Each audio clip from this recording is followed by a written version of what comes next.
Hey guys, welcome back to RHR Jen. I'm so glad you're here. Honk honk, everyone. Guys, I have such a good show for you today. This is my continued conversation with John Witherspoon.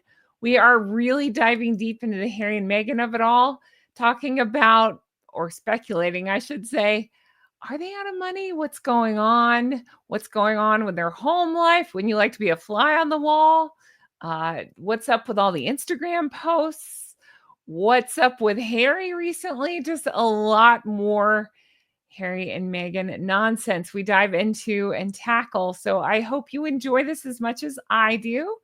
Thank you so much for being here. Thank you to John Witherspoon for taking your time and answering all of our questions. I really appreciate that. Make sure you give him the follow at Witherspoon DC over on Instagram. Thank you guys so much. Now let's get into this. So, John, one of the funniest points you've made recently, you had me laughing pretty good with this. I think I can't even remember the context. I think you randomly just messaged me and said, Harry doesn't want others telling him what to do, yet he married someone who tells him what to do. What are your thoughts? It seems that way, doesn't it? Why would you say that? Is a on, right? Well, right. And all you have to do is look at the video where she's got her hand on his back, or there's one video that I've seen, one little clip recently where I've seen it so many times where she jumps in front of, they're meeting somebody. I think maybe it's in Colombia, and she literally jumps in front of him to shake hands with somebody, and he kind of, oh, sorry. And I mean, it reminds me of the thing in New York as well, where she saw somebody on the sidewalk that she wanted to speak to, and Right. for all intents and purposes, he was standing right there. She completely ignored him, if not pushed him out of the way. And again, I think it's all part and parcel of the same thing, where she feels the need to be in control. She needs to remind the world and herself and him that she is the one in control. Back to the previous conversation we had about her repeatedly pushing the button to get the light to change so that she can get the walk signal. And I to your point, I think it's very ironic that he found someone who, one way or another, has basically been able to call the shots for him. Exactly. Yep. I think so too. And then Harry's speeches. Let's talk about that. Oh, no, I'm sorry. Before we go to that, what would you say that Meghan has gained by marrying Harry? And what would you say that Harry has gained by marrying Meghan? Have you seen? Well, I think the things that she has gained are pretty self-evident. She's gained access to some money to the extent that he has it, and the jury is still out on that, obviously. And a lot of people are talking about, if they did have money, how much of it is left, and so on and so forth. She has, she got a big fancy wedding. She got the eyes of the world on her. She got a platform from which to launch her business enterprise, or enterprises, such as they are. She got a father to two minors. I hesitate. They're two children. Yeah. They have the custody of these two children. I don't want to get into whether they are actually their children or not. That's a whole other conversation. But apparently, they do have custody of these children, and they seem to be raising them. And I think those are the big takeaways. I probably am leaving out one or two. As far as he's concerned, he got a willing participant in his ongoing saga of persecution. Someone to not only support him when he claimed that he was being done wrong by somebody else, but also somebody who could, I think, probably even funnel things to him about reasons that he was getting a raw deal, and helping him to form the mindset that he could not trust his father, and he couldn't trust his brother and sister-in-law, and so on and so forth. He also got a wife. Let's not forget, he was with Chelsea and Cressida for a very long time, and by all accounts, they are very solid women Right.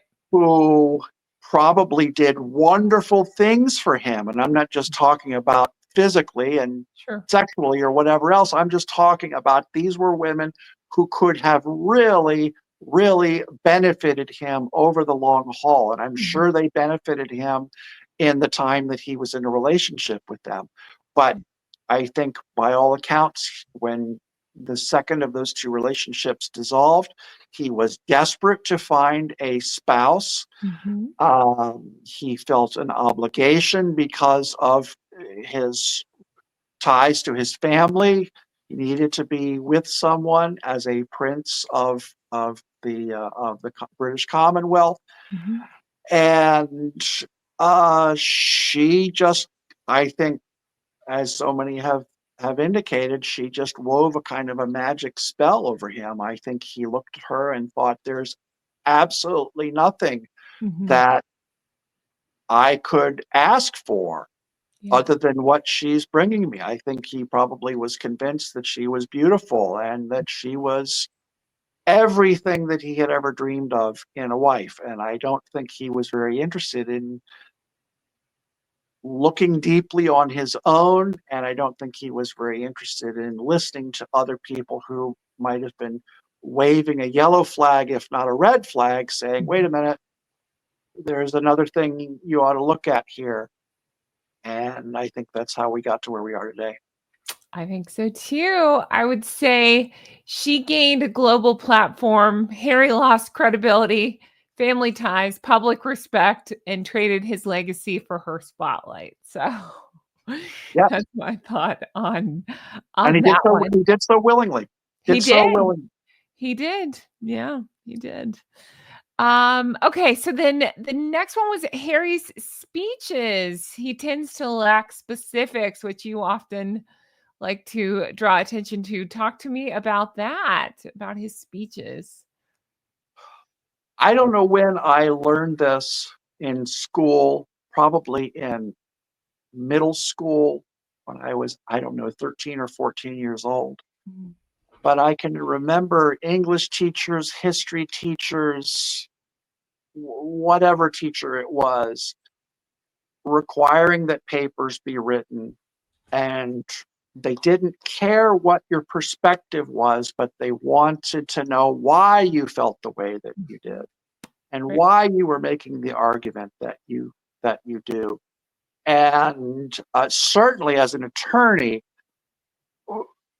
when you're doing legal work and they drill this into your head when you're in law school, you can't just talk about your feelings and you can't just talk about vague concepts. People want solid evidence. They want quotes. They want facts. They want figures. When Harry goes out to give a speech, and incidentally, I'll just hasten to point out, we recall, I forget which case it was in the UK, when I don't know if it was excuse me, if it was the judge or if it was one of the attorneys, asked him some question along the lines of, what evidence do you have to support this notion that you're telling us about? And his response in so many words was apparently, well, I don't have anything specific that I can tell you or show you, but I'm going to give you this information out of my own mouth, and that should be sufficient. Right. I mean, again, sort of a watershed moment in our understanding of how Harry works in his own head. The relevance of all this to the speeches, though, is that he goes out, like this recent thing that he did in China, Mhm. and pontificates on a topic, global warming, the impact of travel, et cetera, Mhm. putting aside the apparent hypocrisy of him flying around different places in private jets. I rarely, if ever, hear him talk about a fact, a figure, a trend. You don't see him put a graph up on the screen. that indicates a trend line of any sort. You don't ever see him quote a figure of X number of tons of greenhouse gas back in 2010, and now we're in 2025. You don't see any of that stuff. And you have to wonder, what is it that people are signing up for? Presumably that speech he gave in China was a speech that he was paid to give. What did the people think that they were going to get for the money that they gave him, allegedly, to come and deliver that speech? You rarely hear him talk about, even in what he could, he and Meghan jointly purport to have as their most uh, uh, heartfelt cause about, kids going online and being, harmed somehow by bullying. How in the world do you try to make that point in the absence of hard facts and hard data? There are X number of children who have PTSD, or they have self-deleted, or they have done whatever. You rarely hear any of that. It's all just feel good. I think that this is a problem. I worry. All of us want our children to have a brighter future. This is a topic that is going to impact us. It's just so much ranting.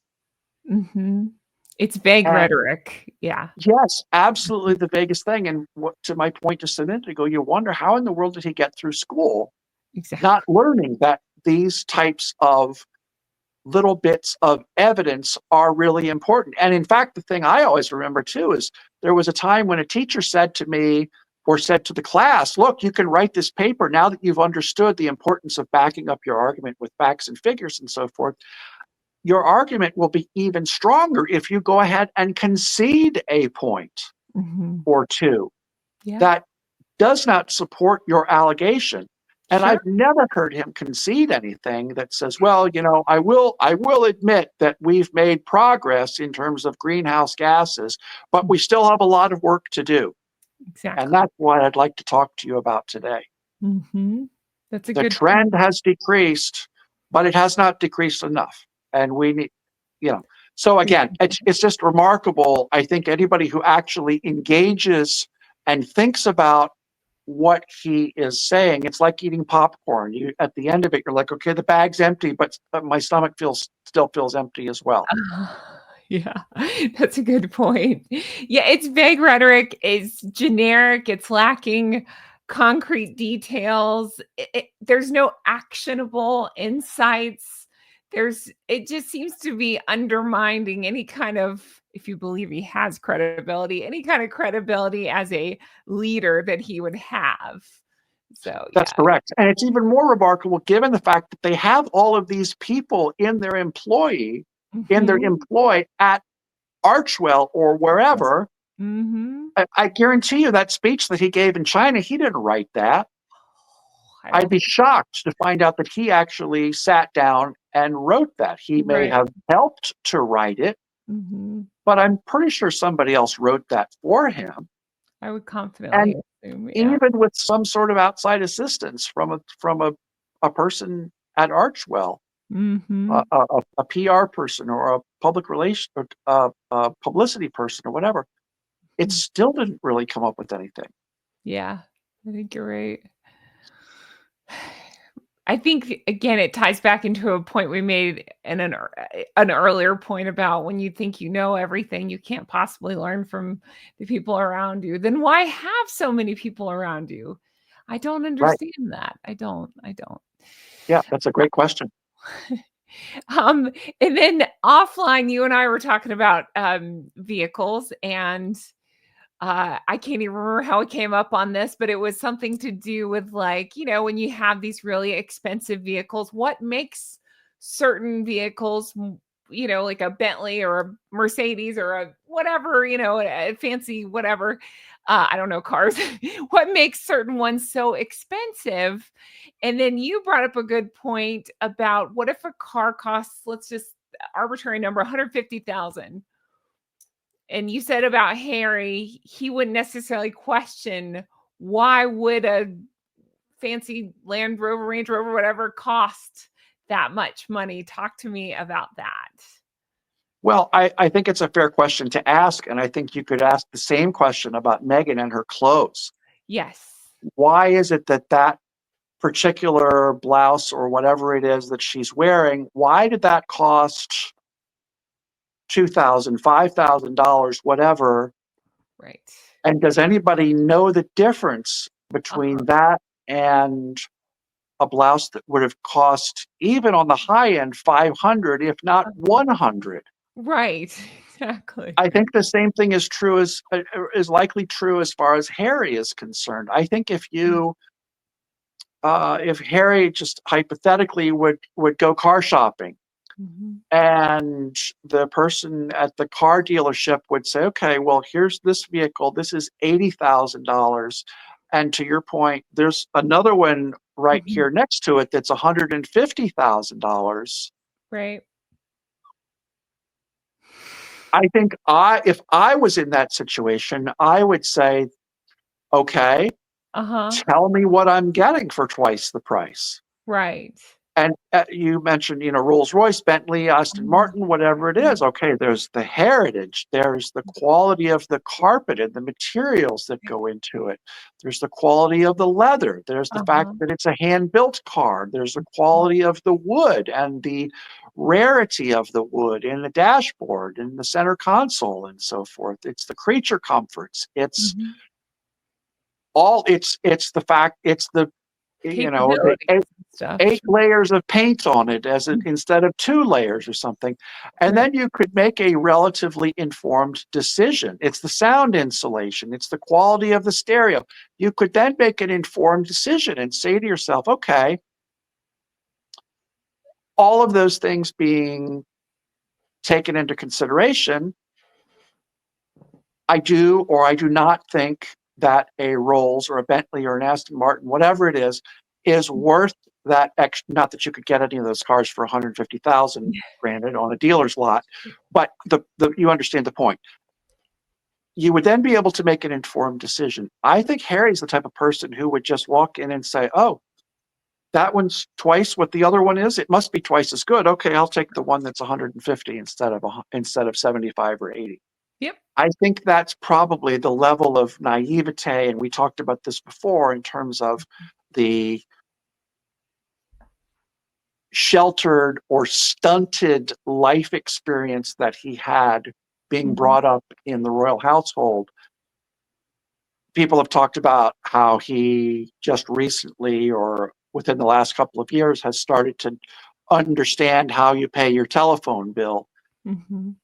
Somebody who in their late 30s is doing that kind of thing for the first time.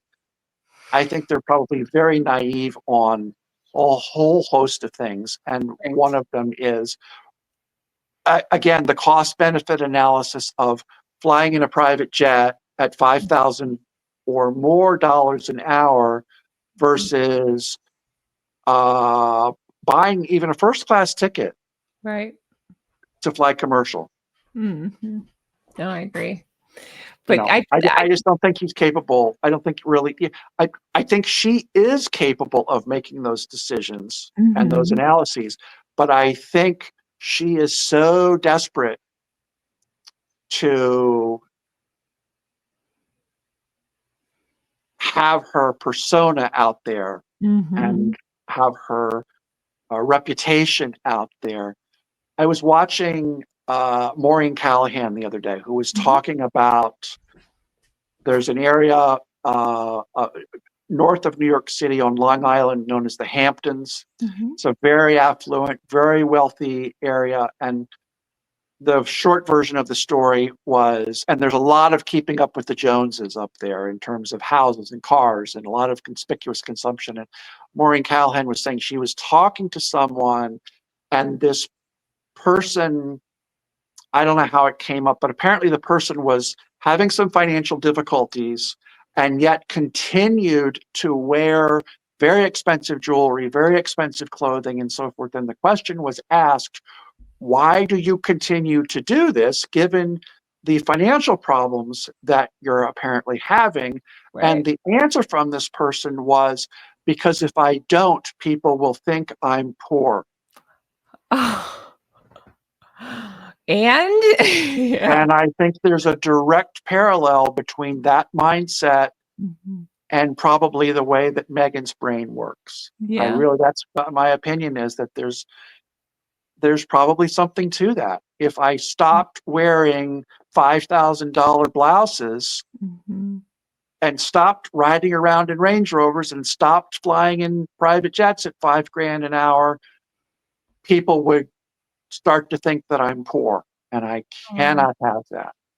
It's even worse, I think, in Meghan's case Uh-huh. because of the fact that she did, again, just my opinion, and there are different schools of thought on this. I think she probably did grow up in a relatively unfancy household. Mhm. And I think she is desperately trying to put as much distance as she can between who she really knows that she is in her heart of hearts and who she's trying to pretend that she is in her Montecito mansion and with the Range Rovers and, again, the private jets and the Cartier watch and all this fancy stuff. Yep. Mhm. I can't imagine going through life like that. Though. Well, and you know what? It would be nice. It would be nice, but It sounds how would you sleep at depressing night? though. Yeah, I exactly. think most people would be unable to sleep at night, Yes. I knowing can't. that they are. And the famous quote that gets, I forget which YouTuber it is, but at the end of their videos, they always show the clip of her. I was such a fraud, uh, and that's like, funny. okay, Uh-huh. again, we talked before about the mask slipping. Yeah. Huh. Yeah, I think I'm not disagreeing with anything you're saying. I just can't wrap my head going through life like that. I just can't. Ugh, it stresses me out and it's not my life. Yeah. Well, and again, what's worse? Mhm. Is it to come to terms with who you really are Mhm. and to come to terms with your personal financials? Mhm. And this, again, all speculation, but Sure. those two things on one hand Mhm. versus, oh my gosh, what will people think of me? They Right. might think I'm poor. But let's take it meta for a second and say, if she actually wants to make money, if she actually wants to have a moment and be real and just admitted, hey, our lifestyle has changed. I'm now going to show you how I save money for our family or something. I still don't know how many people would listen, but I feel like she'd have more of a shot being realistic, or honestly talking about how to bag a prince, whatever, how to stalk a future mate. If she was honest about certain things, I think she could actually make some money, and people might be like, "Well, she figured it out. Maybe I'll listen to that." What the hell Right, does she know about rose? I don't know. right, right, right. So it's Well, just and again, you look at how long did it take for people to decipher where the rosé came from? How long did it take for people to figure out where the dried flower, edible flower sprinkles came from? How long did it take for people to figure out where the tea came from? Mhm. I think those are great placeholders for a lot of the other, um, what do I want? Misadventures? I don't know what's the word. Well, the Uh-huh. secrets, Oh, the gotcha. the how easily did the curtain get pulled back Yeah, on that's all of true. that stuff? And Mhm, how easy is it gonna be for the curtain to get pulled back? It's already starting to get pulled back. People are asking questions about all these people that are departing all of a mhm. sudden. They had an in-house PR team apparently, and then Yeah, now they've got Method Communications handling the PR for them or whatever. mhm. Uh, I would wager that it's probably a lot more cost effective for them to have method communications on speed dial than it is to have people sitting at desks Right. in offices somewhere doing PR in-house Yeah. for them. Yeah. I think so. And a lot of people have speculated, and I think it's an honest question and an honest thing to speculate about. Okay, well, why is this happening? Mhm. It's a lot potentially less expensive to do it on an ad hoc retainer type of a relationship than to have people that you're paying. You're renting office space, you're paying salary, you're paying benefits, you're paying, Mhm. all the Yeah. employment taxes and everything like that. So it's I think there's some very fair questions. And again, thinking back to the Johnny Depp trial, there were some really fascinating things revealed. Or you look at somebody like Nicolas Cage. Mhm. Uh, I mean, some of his investments really were not in his own best interests. Bought real estate that all of a sudden, within a span of 24 months, I got to get rid of this. I got to have the cash back. I have nothing liquid. Yeah. Entirely within the realm of possibility that Meghan and Harry are going through something exactly like that. I'm not saying I have any special information. This is all just Sure. speculation and conjecture, but it is entirely Right. within the realm of possibility that they are really scrambling around, digging under the couch cushions to look for money. And Yeah. a lot of people have made that same speculation. Again, and they could be as cash flush as anybody could possibly imagine. The They've got hints aren't acting like they are. How about yeah, yeah, yes, yeah, yes. yeah. I think the uninformed conventional wisdom is still, though, that they may have a little bit of a problem. Mhm. Which makes it even weirder to me that she wouldn't actually, in my opinion, she doesn't seem to really want to sell a lot of products. If you're going to try to make some cash, there's your opportunity if you do it the right way. But that's assuming that people want to buy it. There's questions there too, but Yes, yes. anyway. Well, Um I think there's that tension, as we talked about before. There's definitely a tension between I want to sell a ton of merchandise mhm, and make, I want to turn a good return on my investment, a good profit. And on the mhm. other hand, I want to be able to hop up and down and say, I sold out. I sold out. I'm so Yeah, popular. I'm so wonderful. Look at me. Everybody loves me. Everybody wants my stuff. I right. think there's some real competing needs for her. But don't you think, okay, if we're playing this game, don't you think though that if she could sell, I sold 1,000,000 jars in 24 hours, whatever, just arbitrary number, she would be screaming that from the rooftop. That's what makes me think the other side is true, where there's not really a demand, so it's just more important for her to say, I sold out than to Well, actually. absolutely. And I was just going to say the reason she would love to be able to hop up and down and say, I sold 1,000,000 jars Mhm. of Yeah, raspberry it's beautiful. loose raspberry spread or whatever it is. Beautiful. Look at me. But she can't. She Right. can't. Yeah. So she has to do the next best thing, which is to, again, allegedly create artificial scarcity and Uh-huh. then turn it. If she can't have the money, well, what's the next best thing? I can have the PR. Right. Huh. Yeah, the only one dumb enough to fall for it is Harry. Do you think that dude would even ask her, "That's great, darling. How many jars did you sell?" Shut up, Harry. Don't ask me questions. Like, That's a fair question. That's a fair question. I, I, uh, isn't that the first question again, you ask? part of me would say, well, what spouse would not ask? Hey, Exactly. babe. What friend wouldn't ask, let alone spouse? Yeah, absolutely. Yeah. Anybody would. How many did you actually sell? How many If did you I'm an actually sell? acquaintance, I'm asking. Yeah. I question whether he would actually even ask that.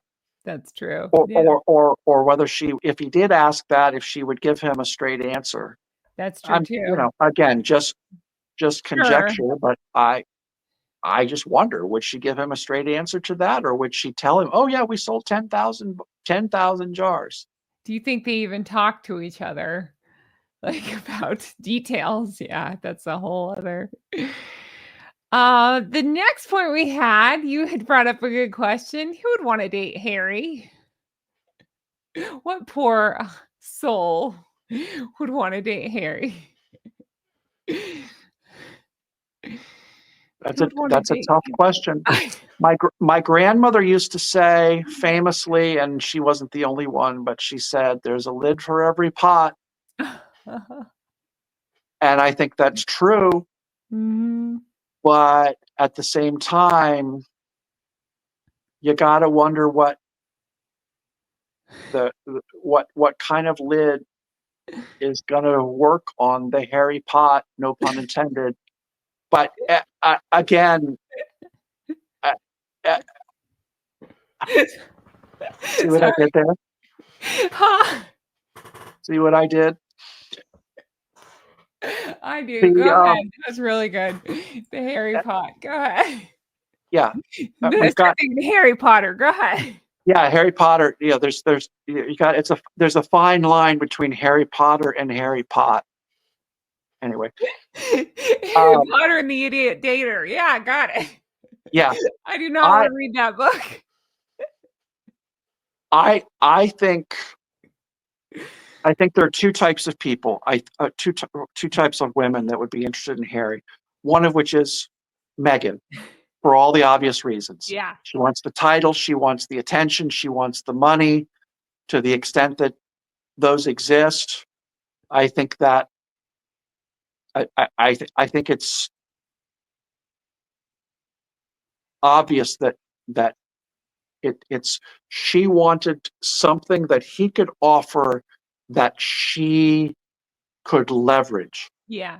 Yeah. I think the other type of person, again, going back to Cressida and Chelsea, Mhm. um, for all intents and purposes, from everything I have, let's put it this way, I have never heard anybody say that there wasn't legitimate true love between Harry and those two women. Mhm. I think they probably did love him in all the right ways and for all the right reasons. Mhm. They didn't need his money. They didn't need anything. They both come from accomplished families. Mhm. I'm not going to say that they didn't enjoy going to sporting events and sitting in a special box with him. Of course, who wouldn't want that?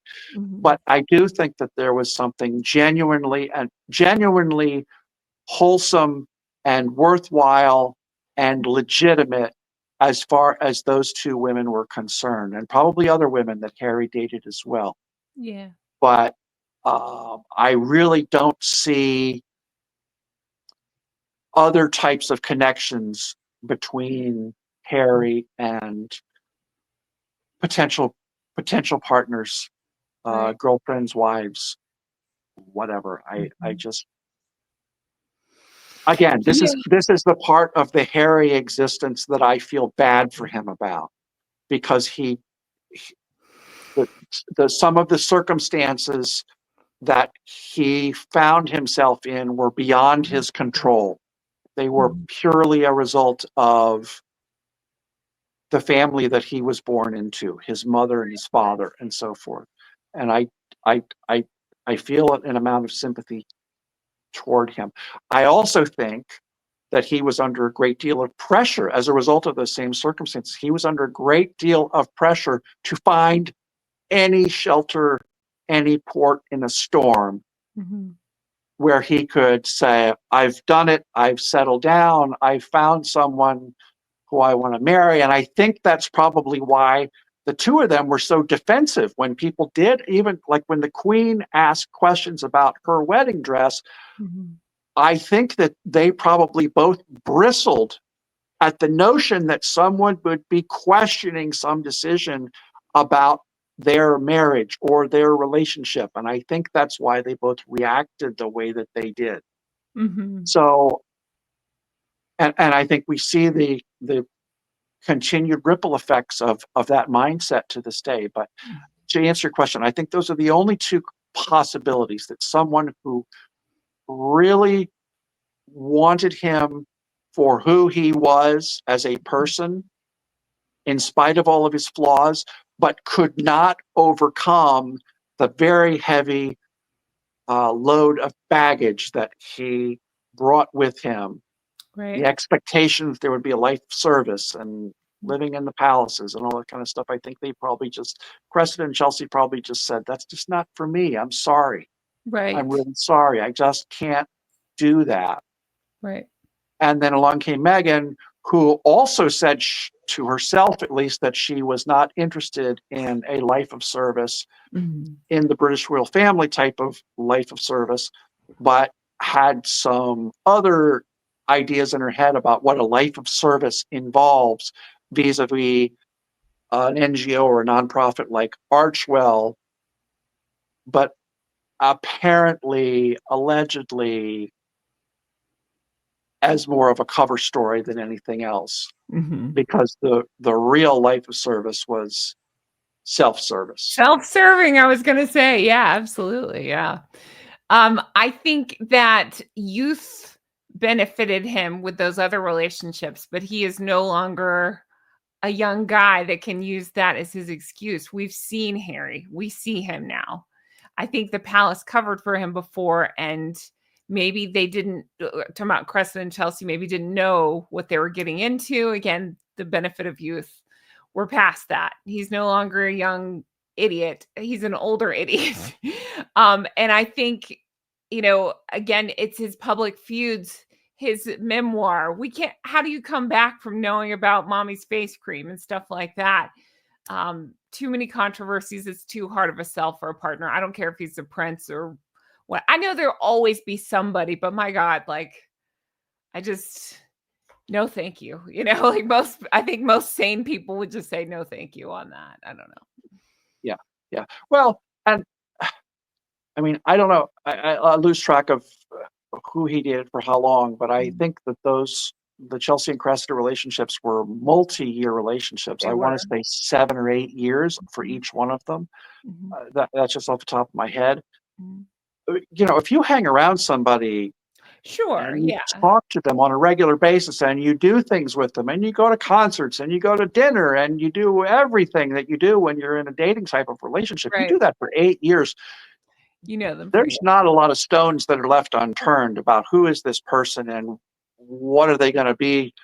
You've already started to enter. I was going to say, what is this person going to be like long term? No, you're already in the long That's term. long. Yeah. After about 2 years, all of a sudden it's like, okay, well, Yeah. we're really in the trenches now, and we're Yeah. we're a unit, and there are not many questions that are left Mhm. after a certain number of years in a relationship. True. And so apparently they saw some very redeeming qualities in him, and I don't doubt at all that he has some of them. Mhm. But at the same time, I think, I've mentioned this once before. I think there used to be an advice columnist in the United States named Ann Landers, and she wrote columns in the newspaper. And one of the favorite questions that she liked to answer or one of the responses that she liked to give when somebody would write in and say, I'm having my relationship problem with my spouse or my girlfriend or whatever it is, and she would say, look, this is not complicated. This is a 51-49 type proposition. Are you better off with this person or better off away from this person? Mhm. And I think Chelsea and Cressida at some point did that calculation in their head, maybe as part of a marriage proposal from Harry. Sure. And they said, this is 51-49 in the wrong direction. And I'm sorry. And I love you, but this is just Right. not, Right. you're, Yeah. you are not for me. Right. Your circumstances are not for me. Your family is not for me. Uh-huh. And I'd like to go. I forget which of the two of them is running a jewelry line Mhm. somewhere and apparently doing very well at it. Yeah, I never remember either which one it's. I don't remember if it's Cressida or Chelsea. Yeah, I Yeah, don't know. I think it's Chelsea. I think she's yeah, the South Africa. I think. yeah. I think one's from South Africa, one's from Yeah. Botswana, if I remember correctly. Right. I But think absolutely, Chelsea. I Uh-huh. mean, absolutely by all accounts, by all outward appearances, absolutely delightful people. Mm-hmm. Very attractive, in every conceivable way. Right. And yet they said, I think I can do better than this guy Right. for for for, for whatever reason. Mm-hmm.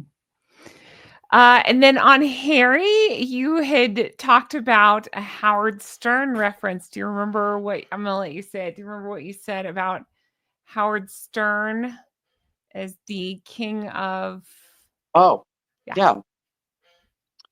Howard Stern, for those who don't know, Howard Stern was a radio personality. He was in Washington for a long time, and then he went up to New York and was very popular. And then he uh, changed over to being on Sirius XM satellite radio. And so he basically turned himself into a subscriber personality. But there was one time when he was in New York when he not only had a very popular morning radio show, but he also had a television show that came on once a week, and he would have all kinds of antics and so forth. And then when he got on to satellite radio, he started to talk about himself as the quote unquote king of all media. And it was kind of this running joke that, well, okay, he has quite a large footprint in terms of terrestrial radio and television and satellite radio and everything else. And so, yeah, he could call himself king of all media. But Mhm. somebody said the other day when Harry gave his little speech where he spoke some German and he addressed German veterans, and somebody said, okay, well, guess what? Harry has now become king of all veterans because of his own military service in the UK and because of his involvement with the Invictus Games. And now he is personally sending recorded messages to German veterans. Right. And he seems to have pulled a Howard Stern, and he's declared himself, apparently, allegedly, king of all veterans. He is now the appointed spokesperson for all veterans wherever they are in the world. And that was a tongue-in-cheek, obviously, comment. But Yes. I when I heard that, I thought, okay, well, first of all, that's kind of funny. That But is. second of all, I can certainly see where that sentiment is coming from. But you wanted to talk about the Commonwealth Yes, versus yeah, did you want to go into that? yes. You know what? The last time I was on, Mhm. this is funny. I had recently seen The King's Speech with Mhm. Colin Firth, which is a Such a good fantastic movie, movie. one of my Yes. favorite movies. And in that movie, they talk about the British Empire. And someone correctly called me out and said, there is no more British Empire, it's the Commonwealth. And I just want to acknowledge that that is absolutely correct. Um, again, the power of Hollywood to mess with your head and get you saying things that, again, it just sort of occupies your consciousness. But yes, it's obviously the Commonwealth and no longer their British Empire. So I appreciate the person who left that comment Yes. and all the people who gave it a like as well. So I stand corrected, and Yeah. thank you for that. When I first started covering the royal family, I called Her Majesty the late Queen the Queen of England and was quickly corrected. I was like, oh, yeah, because growing up, that's what we learned. She's the Queen of England. It's like, no, no, no, it's more than that.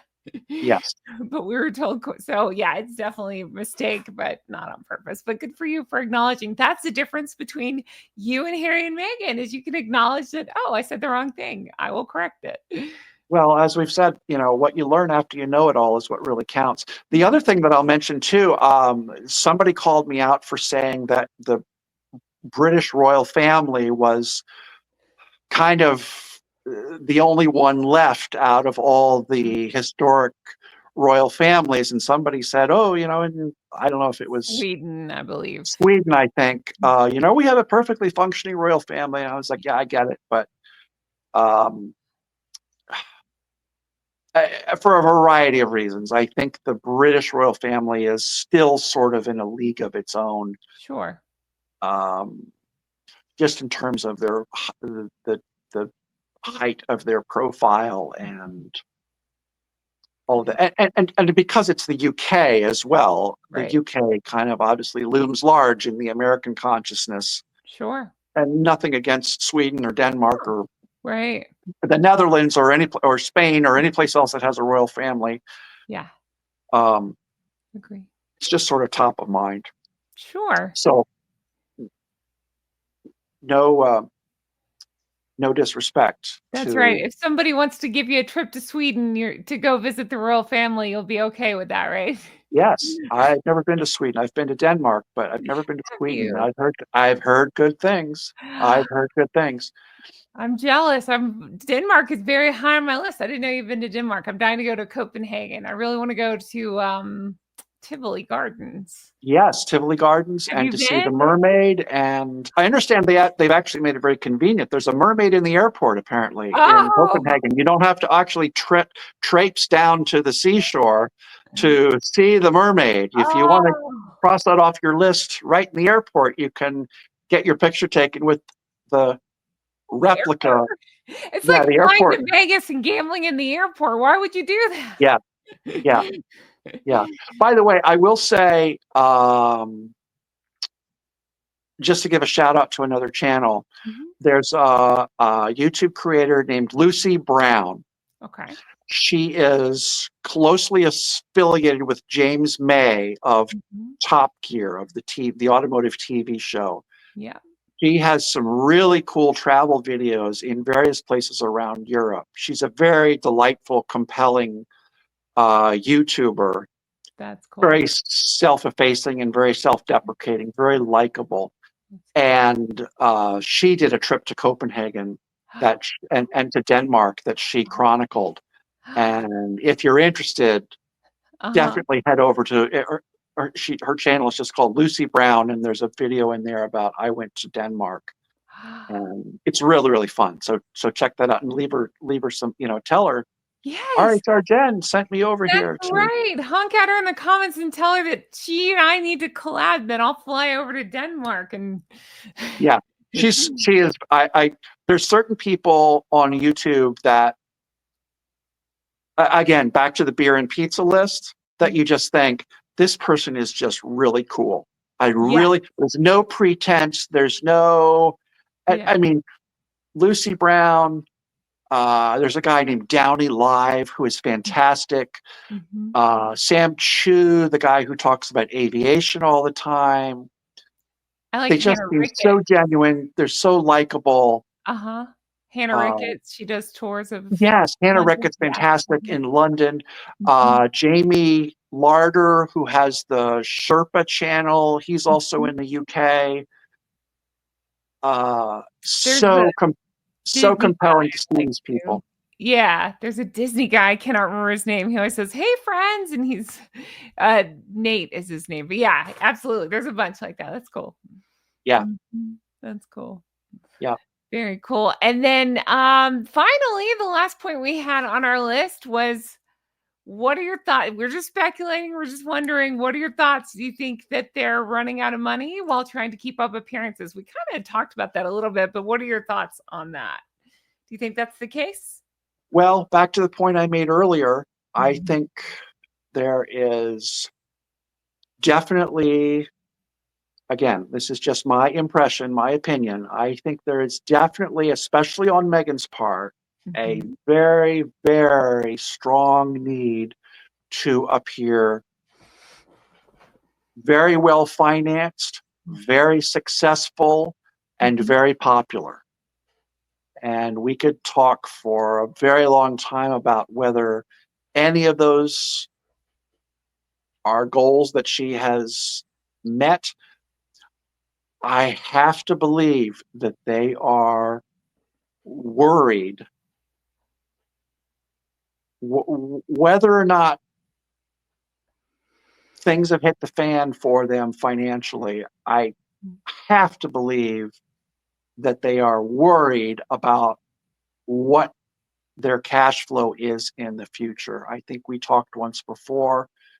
I believe their annual property tax bill on their house and land in California is somewhere on the order of $150,000 annually just for their property taxes. Mhm. They have a mortgage, which has to be a major outflow. And Mhm. why they have a mortgage in the first place is also Yeah. a very interesting question. Uh-huh. They have to have a huge payroll, and we've already talked about the fact that it's entirely conceivable that they have changed the way that they receive PR services and other services in order to cut down on salaries and so forth. And by the way, other people have pointed out, and this is absolutely the case, invariably when people start to shed staff, Mhm. one of the leading causes of that is for cash flow reasons. Mhm. Yes, it's entirely possible that all these people are unhappy and that Meghan and Harry have made some evaluations about the best way for them to get PR advice and so forth. But you have to be Yeah. very aware of the fact that when those types of changes are made, it is a very, very strong possibility that it's being done for financial reasons. Yeah. It's just a given, just a given. Mhm. So, um, I wonder the, if it's the, insurance. the, I think the about way it. that things happen, I always remember there used to be an airline, a very popular, very old airline in the United States called Eastern Airlines. They flew from down where you are, Jan, in Florida. They flew all over the place. And they ran into some financial trouble. And I vividly remember their president at the time was a guy named Martin Shagru. Mhm. And there are these TV ads that people were starting not to book tickets because they were very worried that this airline is not going to survive. Mhm. So the president of the airline, Martin Shagru, he went into an airline hangar and they had a plane there. I think it was a 757, and they had all these employees standing underneath the plane with their uniform on. And he had the microphone and he was just kind of giving a pep talk. And he said, Mhm. we've got great people and we've got a great legacy and we've got great aircraft and all this kind of stuff. And the last line that he uttered to this crowd of Eastern Airline employees was, "We're not going anywhere." And guess what? Mhm.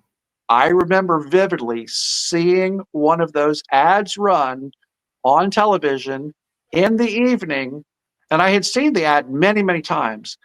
And Mhm. then the next morning, I woke up, Eastern Airlines has collapsed, Oh. completely collapsed, as in your tickets are worthless. Call your credit card company for a refund. Uh-huh. Um, Oh my I'm gosh. sorry if you're stuck that you've flown Eastern Airlines to Costa Rica or wherever it is, or Puerto Rico, Mm. and you have no way to get back now. I'm sorry if you're an employee and you're expecting a paycheck. We just have no more money Oh at my all. gosh. End of Oh. story. We're giving all the planes back to the lessors or the banks or whatever. And I just remember that so vividly and I remember being persuaded. I was obviously young at the time, but I remember being persuaded by those ads. Well, this man has stood up and he has said, Eastern Airlines is not going anywhere. He said that on television. He told all his employees that everything must be okay. Mm. And then literally 12 hours later, you pick up the newspaper, Eastern Airlines, Mm. gone, Mm. poof, Mhm. in a cloud of smoke after whatever, however many, 80 years or something like Mhm. that. Eastern was one of the original airlines along with Pan Am in the United States and TWA. And they just vanished. So Mm. I think of that scenario when I look at second time, Harry and Meghan, when I I look at started it, so now you're yeah, doing I know, your it. fault. Well, Uh-huh. when I look at Harry and Meghan and I just think, yeah, everything looks good. Meghan's Yeah. still got fancy clothes. They're riding around in Range Rovers. They're still in Montecito. But just like No. Nicolas Cage, just like Johnny Depp, Mhm. you got to cut this out. because you've only got 3 or 4 months worth in the bank, unless you got to stop what you're doing. It's entirely conceivable that something along the same lines is happening with Harry and Meghan. I think that's why he was so desperate to have his protection paid for, why he refused to admit defeat when he should have in those court cases in the UK about Ravik and his personal security and so forth. I think that was probably something that was looming very large in his consciousness about why he was so desperate to continue with those cases in the hope that he would win. I think that's why, Meghan is so excited about, we're going to have another season of my cooking show and all of this kind of thing. I mean, she's desperate. The two of them are desperately trying to not only, I think, save their money, but also give the impression that they're doing just fine. And I'm not sure that that's the case. I'm not sure that's the case either. And you read about, I just read an article the other day that talked about the financial problems of professional athletes in the United States. And you look at people like Tom Selleck, who was a very popular actor for many, many years over the course of many movies and many television shows. And then he does what a lot of people think is a form of selling his soul to the devil. He has become a spokesperson for reverse mortgages. And there was another actor named Fred Thompson, who was actually a United States Senator, who was also a spokesman for some company wanting to sell reverse mortgages. And everybody has just said, why in the world would you resort to doing something like that when you're so beloved and you're so popular? And now you've engaged in this stuff that a lot of people think is very unsavory as far as being a pitch person and a spokesperson. And invariably the answer is, well, they've got a cash flow problem and they have to do this type of thing. They're not getting any more acting jobs. They have not saved up money that they probably should have, possibly. But the only thing that they have left to do is to kind of make these desperation deals. And again, I have to think in the back of my mind, what are the levels of desperation, if they exist? What are they that weigh upon Harry and Meghan? It's a very, very interesting question. Again, 5 years, 10 years from now, I think we'll all still be talking about this in one way, shape, or form, but we'll have so much more information. And we'll be able to say, remember back in 2025 when we were sort of speculating about why is this large group of people leaving employment for Harry and Meghan? Boy, if we'd known then what we know now in 2030, it would just be a very different state of affairs. I think so too. Yeah. Oh, there's so many things I'd like to be a fly on the wall for, and that is one of them. When they have discussions of finances, I doubt that there's even discussions. It's her saying, "You don't get to spend money. I'm going to go buy my jean shorts for $10,000." Whatever. Harry, you got to go out and sue more people and make us more money. I don't know. Yeah. Well, let's hope they've put a stop to that, because that's again talking about costly way to try to make money. Yeah, and it's so unsavory. It really is. It really is. And it's sad that they feel that they have to do that. Well, so is selling secrets of your family to try to make money too. So yeah, very sad. Very sad. John, I just want to thank you so much for being here and for your time and for talking to us. Anything else on your mind while we got you here? I think that's it for now. You're very welcome. Happy to do it. Always a pleasure. Yes. And hope we can do it again at some point. Oh, I'll be bugging you again as soon as they do something else crazy. Any day now, right? Any day, probably, yes. Start a new list. If Instagram is any indication, there will be more. That's right. That's absolutely right. John, how can we support you in the meantime?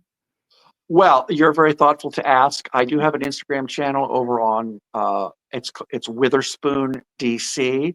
Okay. You want to send a message or leave a question or whatever. There's not a lot of content on there. I'm going to use that as sort of the announcement platform when I crank up my YouTube channel. And as I said on some other occasions, I have some fun content about just being in DC, and I was inside the British ambassador's residence recently and got some good video there. I think it'll be very interesting to people.